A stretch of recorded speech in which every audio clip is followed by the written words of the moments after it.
ndakubona nkabona ijuru whenever you smile teri ntamwe dusanga nkiteri kare nkatacinga the sky nobody knows uburyo ndakwemera only a day nakubonye ndakoma. Dusanzwe tubizi twese Drama T n'umuririmbyi mwiza cane ugerageje kuraba parcours yiwe yaramenyekanye cyane yarakoze ibikorwa byinshi gose kandi ari très doué cyane mu bintu byo guconnectinga aba jeunes. Rero twararavye les préférences nyinshi cyane z'aba jeunes turavuga ati Drama T arabishoboye cyane kuri twebwe. Kaboss yaravuzwe cyane nivyo mugabo ivyavuzwe kuri Kaboss byavuzwe après yuko tugira affiche yacu après yuko tumunondera twebwe.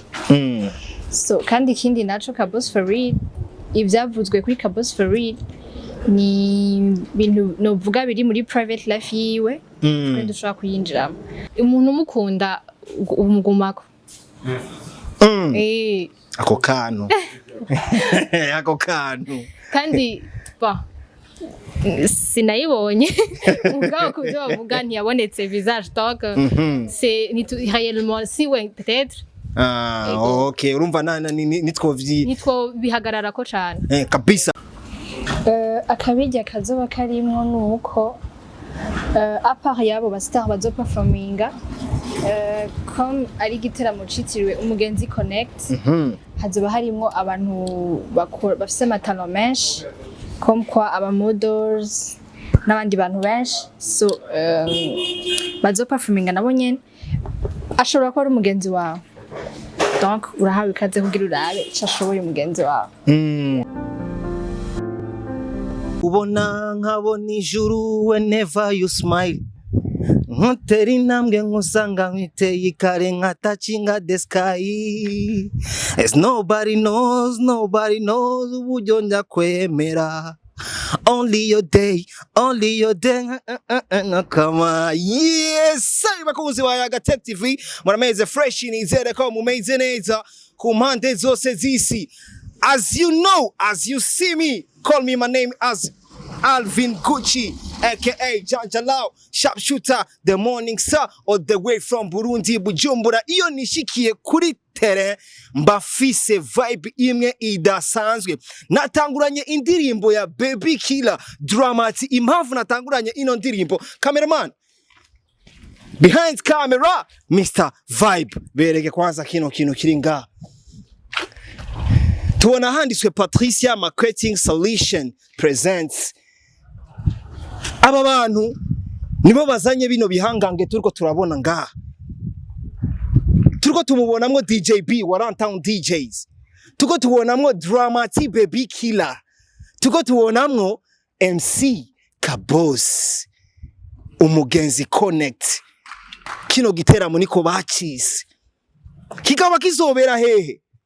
Hano turi muri kino kibanza turi kuri Kepasa niho mubona mpagaze muri kano kanya.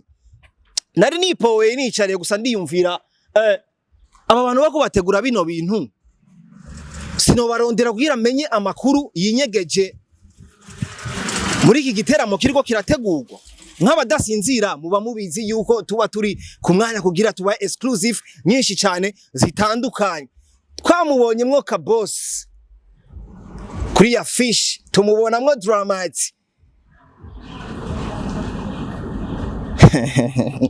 Gumana nanje Mr. Vibe ni wabahama image ameze neza. Murabona ahantu turi kuri Kepasa, ikibanza giteye igomye, ikibanza kimeze neza, ikibanza ciza sana. Mubona yuko azoba umudada azoba hari igihangange Drama T ni wazoba yishikiye hano hantu. Ariko sasa Jesse no rengana uko nyene naravugisha no mudemu arenganye nga mabuja umeze neza fresh kufisa kajwi gato sana. Niko sanzwe uvuga? Niko mvuga. Cyakwe?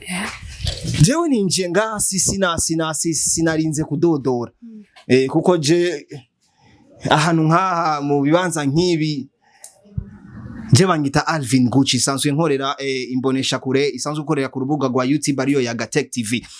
Impamvu je inzanye ngaha turakwanza ufate kano kamiko gafate fresh. Yes sir. Impamvu rero jewe inzanye ngaha uduze micro gato gira bakumve nyene ko ndabona umengo dusoni twakwishe gusura bereye ukuntu sisa. Kwanza bakwitana Noela. Usanzwe ukora ngaha? Yego. Really? Raberewe. Ngaha kabisa. Raberewe. Twenga neza. Iyo umuntu akubwiye gutwenga neza kenshi uba wiyumva gute? Oya ibisanzwe bro. Kabisa. Birakuryohera. Birangiye ariko nyine. Nuba wiyumvira ko umuntu abakubeshe. Ashaka kubambesha niyo mpamvu nawe agaciro kanini. Kabisa. Je ninjiye ngaha direct ntarinze ngo guca hirya no hino niwe umuntu wa mbere duhuriye ngaha. Ariko gicanzanye hano hantu hazoberaho igiteramo. Igiteramo kizoba hano hantu turafise mwibihangange bizoba biri ngaha. Turafise mo Drama T Baby Killer. Twarabonye na Kaboss for real azoba ari ngaha. Jewe nk'umuntu mba nkeneye kumenya makuru atandukanye niyo mpamvu byasavye yuko je nishikira mu kibanza kugira menye ibintu vyo ngaho ngene biriko biratungana. Sasa ni wewe umuntu wa mbere duhuye. Hari amakuru woma? No, naje wafunda yona nkuko. Duza micro gato. Sasa Mr Vibe twaje hano tutazi yuko tuza no kuhasanga abantu babijejwe. Ega je narinzi je ndakubonye ngaha yuko nawe ushobora kubibijwe jejwe bino bintu man. Oya, ivyo birafise abantu babijejwe hari abakobwa ngaha bamaze imisi baza. Ko organize ibintu bizo. Ari abakobwa bamaze imisi baza ngaha. Nuno munsi bahaje canke nije twe twagize ubuyi turahaza tutarinze no ku no munsi baje no bari bari ngaha. Baramaja basi ndaba ko wandangira ndabe ko ngari yamaja hajya muri tawa hagati. Papa Vibe kana kwanza bajya abademu. Kana bajya abademu kwanza bazuminge kwanza buke binakunduna bakurikire. Binakunduna bakurikire kuko urabona ko twe twabateye. Batazi yo Noela. Merci sana. Ugira umunsi mwiza nakazi keza. Urabona yuko twaje direct tutarinze no kumenyesha abantu. Uyu mudada turungize hano ngo tuvugane n'aba bademu nibo bari muri organisation ya bino bintu nk'abadasinzira tuba turi ku mwanya kugira nyene turabe ko ibintu babimeze fresh. Mama buja mambo kumengo muciye mu ndabo kuntu muratinya abamenyesha makuru. Turumiwe ahubwo. Urumiwe? Wumiwe niki? Ngene mutukuyemo. Usanzwe utinya amakamera na? Tunavyo tumenyereye. Oya. Yego. Sister mambo. Fresh. Meze neza? Cyane ndashima sana. Ja kweli? Yego. Urumva jewe ninjiye ngaha. Sinarinzi yuko nza kubasanga ngaha. Ndinjiye mpuye n'ujya mudada anyeretse mwebwe hano hantu hazobera igiteramo. Muri iki giteramo turabonamwo Kizigenza Drama T Baby Killer. Turabonamo kandi na Kaboss for real. Turabona kandi na DJB. Nka jewe nk'umudasinzira mba ndi ku mwanya kugira mbaha makuru abantu. Niyo mpamvu naciye nshima kuza ngaha kugira ndonke amakuru atandukanye. Sinarinze ngo ndondere ngo nimero ziwanyu ngo ndinde ngo ndababaza ngo turinde gutegura ibyo dutegura. Je ndo umuntu mbasanzwe kugira ndonke amakuru atandukanye. Sasa sinze ko mu uyo mwanya tukavugana. Kuko mbona umengo muri mu bintu mbe muriko mutegura iki nga? Nkuko mubibona tuko dutegura evenement izoba nga nico gituma amonavi mwe gusaba uyo mwanya vike turi mu bintu byinshi nga two turakora kuri we are sorry tuko turakora na mwanya dufise. Oya twari kubanza kubisaba hama tukabitegura then tukabisigura neza. Ariko nk'abantu nk'abatwebwe tuba dukeneye amakuru hari ikintu kiba kiri exclusive kugira abantu bamenye amakuru atandukanye. None umaze kumbwira ngo nka jewe Alvin Gucci ngo ndinde kuja ngo kubisa abantu bona ko ubumpomoteye gasiste. Simata guhohoteye ni juste kugira dukorane mu muco kwera nk'umuntu ushaka kudebarka nanje ndiko ndakora umva bica bi Mburumengo uko wandika utuntu twinshi dutandukanye ukupanga intebe z'abantu uko muraba duha umuco muri rusange. Bon for now tuko turagira ama emplacement ngene abantu bazoba bicaye. Yatwo dupanga emplacement ama bivanye n'amatika azoba hari ngene bazoba bicaye. Sister murambabarira je ndabaguyemo nyene kimbaya kuko je ndi umuntu mba nkeneye nyene kumenya makuru atandukanye aba yinyegeje n'ayandi muba mutakeneye ko abantu bamenya ariko jewe mba nishikiye ahantu hose. Sasa burumengo tworondera nk'ahantu nimba bikunda mukamwe umwanya twayaga. Ubu nyene ubonye. Uno musi nyene. Nurubona ko naje nishikiye ubu nyene muri ubu musi nyene. Tugira tumere nk'ubiheze twobaha nka 30 minutes. Kuko natwe turi mu kazi nkuko yarabivuze. Kabisa. Ayo mahigwe ndayaronse. Ego. Nk'abadasinzira murabibona yuko mba ndi ku mwanya kugira ndabaye exclusive nyinshi zitandukanye vibe. Uyu musi ibintu bimeze neza. Butegure location imeze fresh. Ndabe ko twoyaga vibe. Wabona gute bano ba? Tayari. Ni vyuki bro. Kabisa. Turubuye.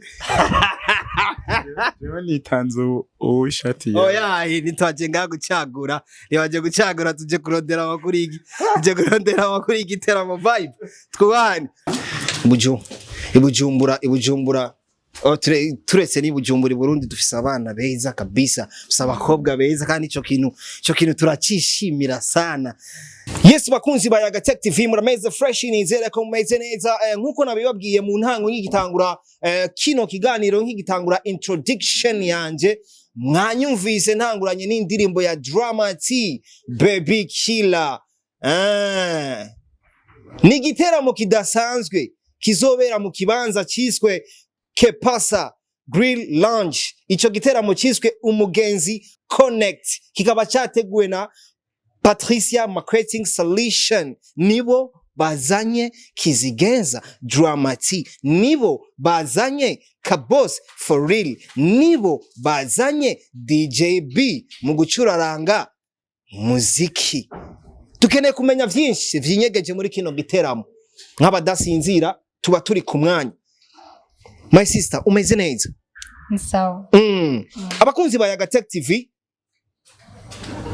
n'abakunzi b'umuziki muri rusangi bakeneye kwanza kukumenya wewe urindi mwidondoro wawe.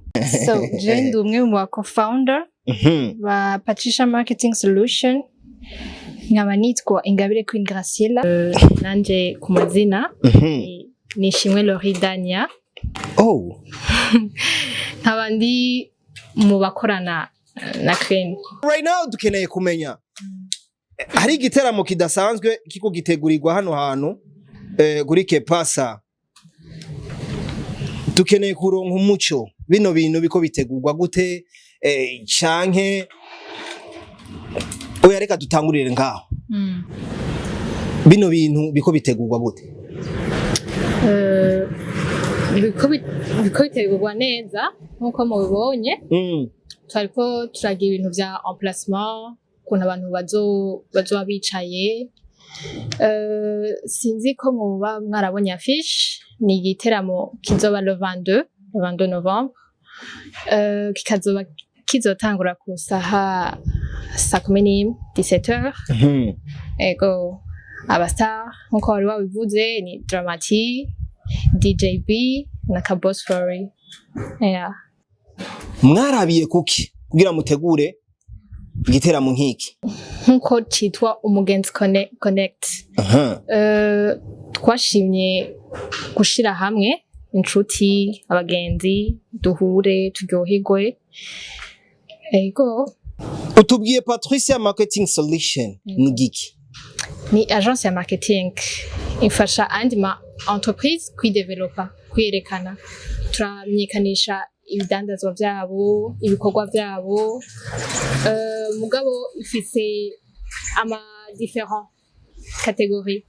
Riho iyo bita street marketing ariyo marketing de bouche à bouche bajya abagent ku terrain. Hakaba riho digital marketing ku ma réseaux sociaux. Hakaba riho événementiel turafasha abantu b'imanza gukora imanza zabo muri protocol nkuko bavuze ari abakobwa beza. Kabisa kuri ico kintu ku bakobwa beza baraje n'amaca nduzura urutoki nkavuga amateka turayafise mu Burundi, reka twishimire kuri ico kintu. Tubandanye. Hakaba hariho iyindi yitwa Tuma.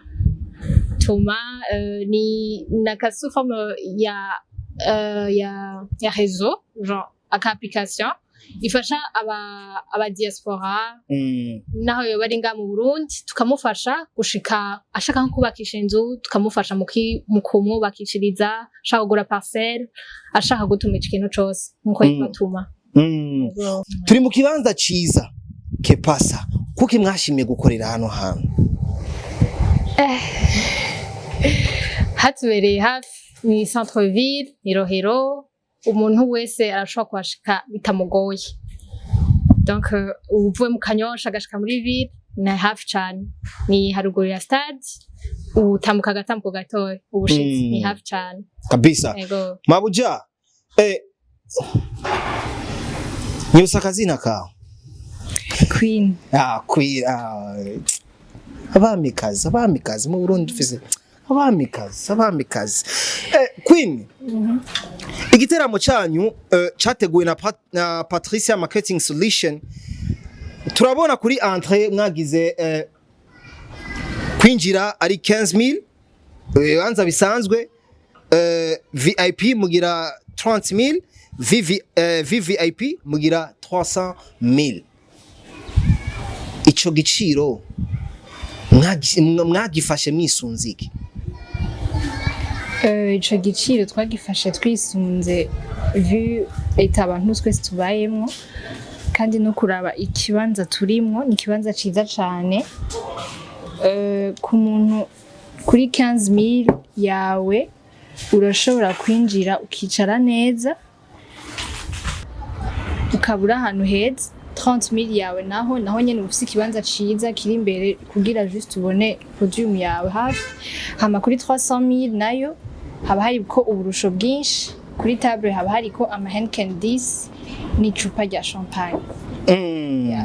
Mwashimye iki kuri Drama T kugira abandi ba artiste mureke kubaha ino deal, ariko mugashima Baby Killer Drama T? Mugihe hariho benshi bafise amajambo menshi atandukanye bavuga yuko Drama T ata hit afise canke ntariko aravugwa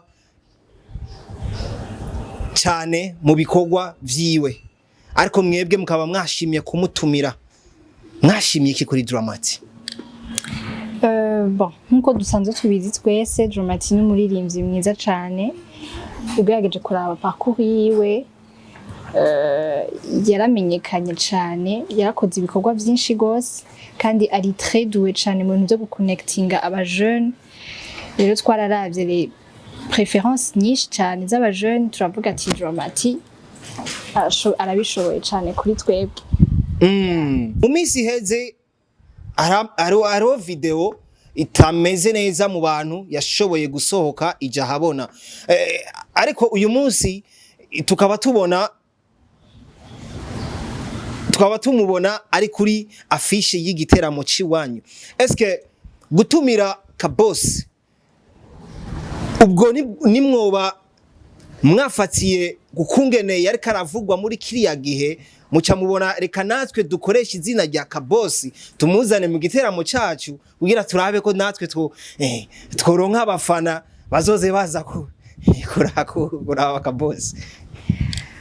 Ego Kaboss Ferry yaravuzwe cane.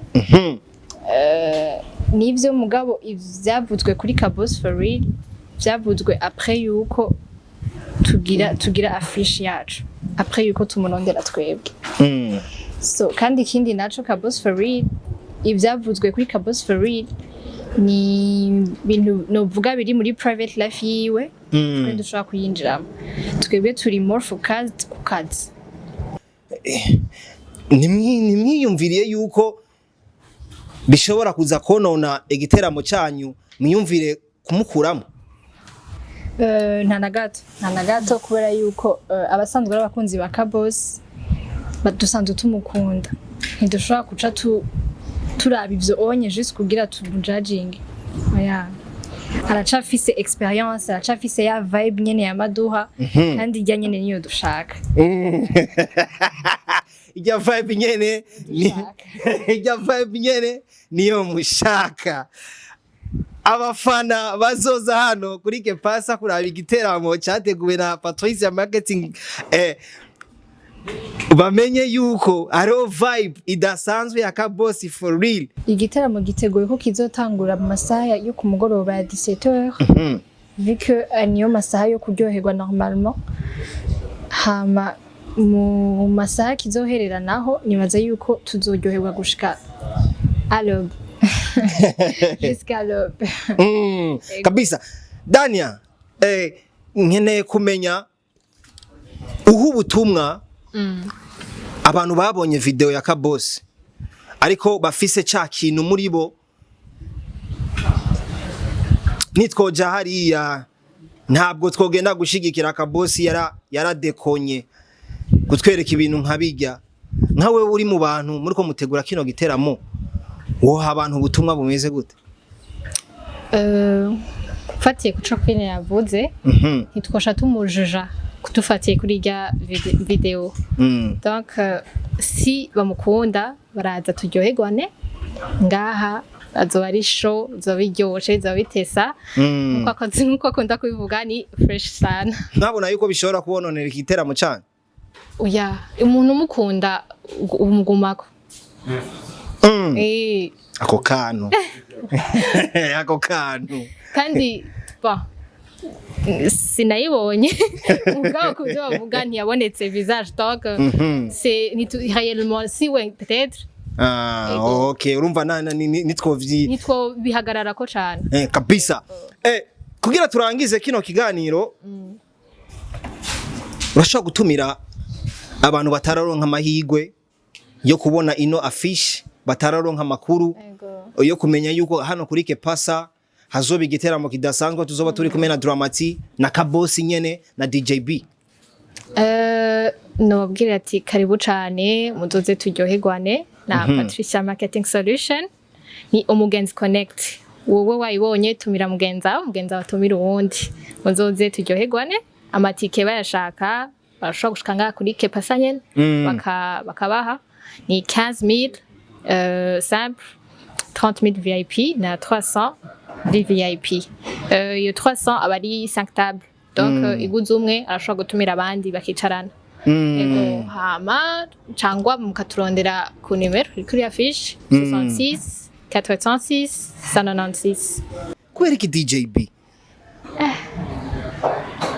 Kweki DJB. Avuze neza premièrement atanga show twararavye umuntu nyene yo gutuma buca tutanamenyereye. Ego Queen kugira turangize nakahe kantu kakabijya kazoba karimo muri kino giteramo cyanyu kugira umuntu mu mukwege yumve yuko umengo kijya giteramo gifise akantu kisangije ko tuma nubwo noba ndi Ngozi nubwo noba ndi Gitega ndihitike manuke nze kubashigikira. Akabijya kazoba karimo nuko apart yabo ba star bazo performinga comme ari igiteramo citiriwe umugenzi connect hazoba harimo abantu bafise amatalo menshi comme quoi aba models n'abandi bantu benshi so bazo performinga nabo nyene ashobora kuba ari umugenzi wawe donc urahawe ikaze kugira urabe cyashoboye umugenzi wawe. Kuba hari ari umugenzi wawe kavuga ati ntuzi talent yiwe ntuzi ashoboye gukora mugabe ico gihe azora kanya keza kugira umuntu ayikara performinga tumuteze imbere. Iyo mutumiye Drama T baboneka ko muwa musanzwe munamufana. Ndakubona nkabona ijuru whenever you smile. Twende. Ndakubona nkabona ijuru whenever you smile. Teri ntamwe dusanga nkiteri kare touching at the sky. Nobody knows uburyo ndakwemera. Only a day nakubonye ndakoma. Tramufana. Yes abakunzi ba Yaga Tech TV murabona yuko ibintu bimeze neza ibintu bikaze sana nk'abadasinzira tuba turi ku mwanya kugira tuba exclusive nyinshi cyane zitandukanye murabona ko dufise na vibe irenze sana ni Patricia Marketing Solution. Yes niho bako bategura kino giteramo kizobera hano kuri Kepasa. Merci beaucoup murakoze sana nizere yuko natwe tuzoba turi mu batumire. Karibu cyane. Asante sana. Mr. Vibe behind camera ni wabahama image ameze neza. Yes sir, my big brother.